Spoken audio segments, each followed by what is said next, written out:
extreme heat radiates around the globe as 50°C recorded in US and China.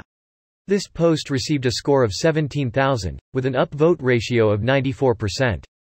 Here are the top comments in response to this article. In the UK we are in a very rainy spell because all the heat in Europe is pushing all the moist air north.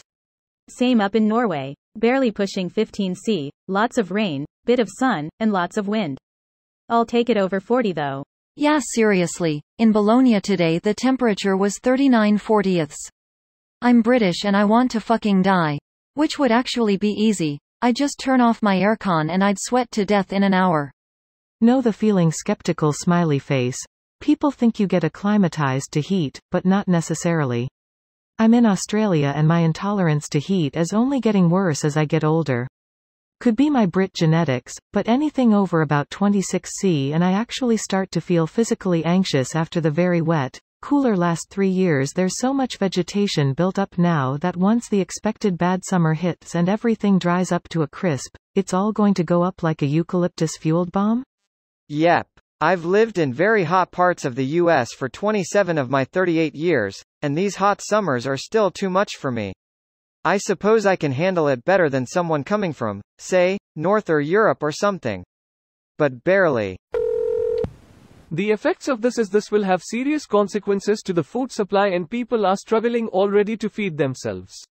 This is why climate change is a more accurate term than global warming. Few would mind local weather simply getting a degree warmer everywhere, but the real effect is shifts in climate patterns which can disrupt agriculture. Not just agriculture, wait until the oceans get warmer and the salinity changes cause currents to shift, resulting in wild temperature changes in some areas and a mass extinction of many species in the ocean, including plankton. More than half of the world's population gets their daily food supply from the sea. Not to mention quite a lot of our oxygen. None of the climate changes happening have been impacting the phytoplankton growth that produce oxygen. IIRC. The acidification is concerning because it impacts their ability, or willingness, to produce robust calcium carbonate shells, which is a big source of carbon sequestration. But so far, thankfully, the changes seem to not impacting their oxygen production. Which makes sense, they've been producing oxygen reliably when the world was vastly warmer than today, and vastly warmer than even the worst, most pessimistic, disaster movie-level possibilities from climate change.